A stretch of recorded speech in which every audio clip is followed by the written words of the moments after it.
Hello, all you rabid listeners of Mouth Dancing. Thank you for tuning in again this week.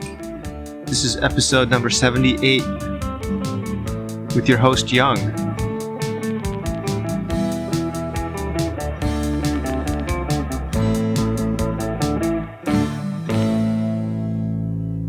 Have you ever heard the expression, the camera adds 10 pounds? I don't know if that's still true. Maybe that was just with film cameras, right? Like the old school cameras? Or maybe that was like video cameras, old cameras they used to film like movies and stuff, or television shows. They used to always say that the camera adds 10 pounds. So then if you probably met these celebrities in person, they would actually look way skinnier than they do on TV or in a movie. But then there's also the expression, the camera never lies. Have you ever heard this? So if you look at a picture and you think, wow, I don't look so great in that picture, someone might say, oh, well, the camera never lies. That's what you actually look like. Which is kind of a harsh truth, but maybe it's the truth, right? But I was thinking, if the camera never lies and the camera adds 10 pounds, isn't that kind of like a contradiction? Because it's like the first one is saying the camera lies and adds 10 pounds. Or maybe those 10 pounds are the truth. And people were just saying that to be nice. They're like, oh, you don't look that fat. The camera adds 10 pounds. But then why did they come up with this other one that sounds really harsh and mean? Like, you say, oh god, that zit on my face looks disgusting. And people will say, well, the camera doesn't lie. That's just what you look like. It's like you're getting mixed messages, right, about cameras here. I wonder what the truth is, though. Is it somewhere in the middle, like they say all the time?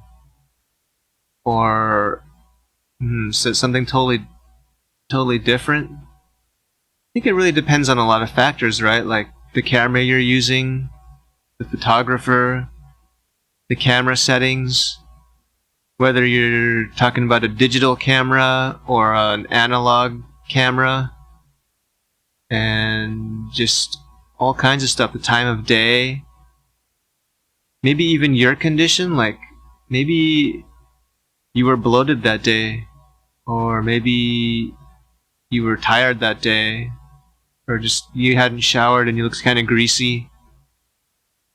I mean, that's the truth though. If you were greasy that day and you look greasy, then that's because you were actually greasy, right? So it's kind of complicated. There's so many factors to take into consideration. And it can be kind of a mindfuck, right? Like trying to figure out what's real and what's not. Also, it can depend on the medium, right? Like if you're watching it on a computer screen, or if you're watching it on a big screen television, or if you're watching it on your smartphone. Was the movie shot out of a projector? That could change the dynamic too, right? So many things to, factor in that you'd have to be sort of a rocket scientist to figure out what's actually going on, right? Like if someone brought you a picture of themselves and they said, is this what I look like? You have to be like, well, let's think of all the things that went into this picture. And it's very complicated. They also say a picture is worth 1,000 words, right? I think that's what that 1,000 words is explaining, the truth of the picture and whether what is before your eyes is the truth or not. That could easily take up 1,000 words. You could easily write a whole PhD dissertation on this topic, in fact, which is probably I don't know how many words are in a dissertation, 10,000, maybe even more than that? Maybe 50,000. I think those things are almost like the length of a novel or something. I haven't written one before, so I don't know, but people devote years of their lives to writing these, so that's that. Another thing I was thinking about recently is, how people call their significant other baby?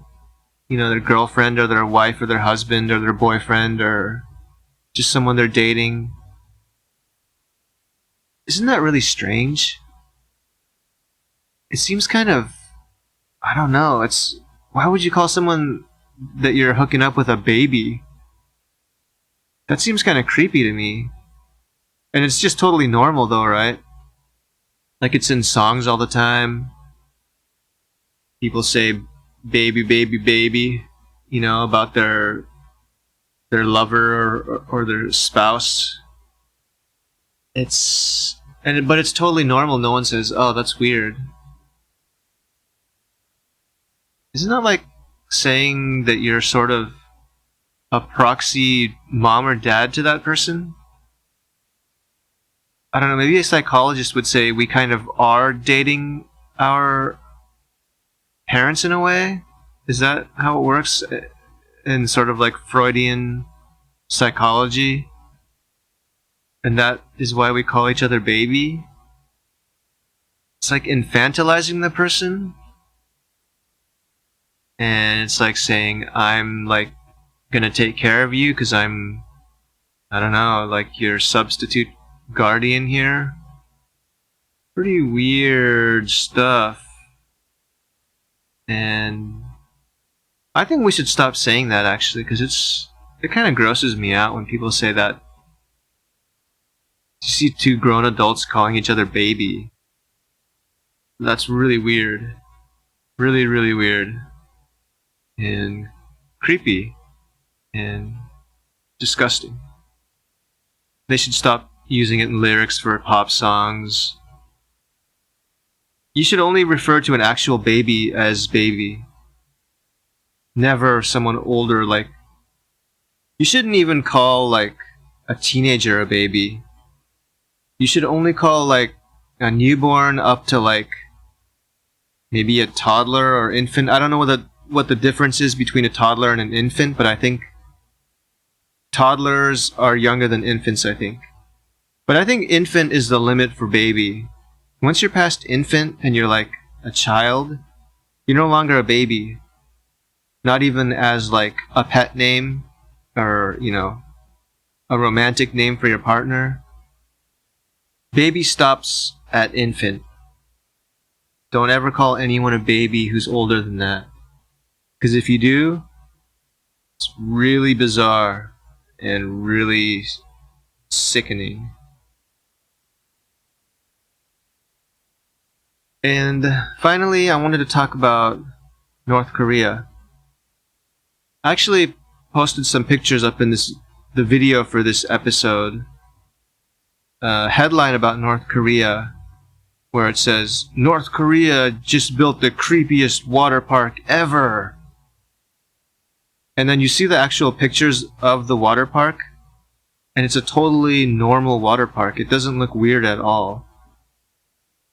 So it's like propaganda, basically. America, you know, hates North Korea because, you know, what happened during the Korean War, and because it has a different system of government. So it's saying everything in North Korea is just so creepy and dystopian and just bad. Everyone there is a bad villain person. Especially the leaders, right?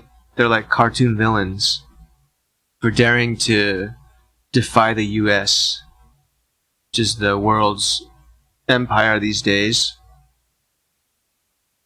But it's funny how that works. You could just say something is something that it's not, right? Like you could have a picture of a beautiful field of wildflowers, right? And say, this is the most vile piece of nature in existence. And people will say, oh yeah, that is pretty vile. Look at those flowers. And then they won't even see the beauty anymore. They'll just see the vileness that's supposedly there. It's kind of like how propaganda works, isn't it? It's just lies that you keep spreading and repeating until people believe them. I think that was started by Goebbels, actually, the Nazi propagandist. He said that. And it worked. It works, actually. It's like some sort of psychological trick or something.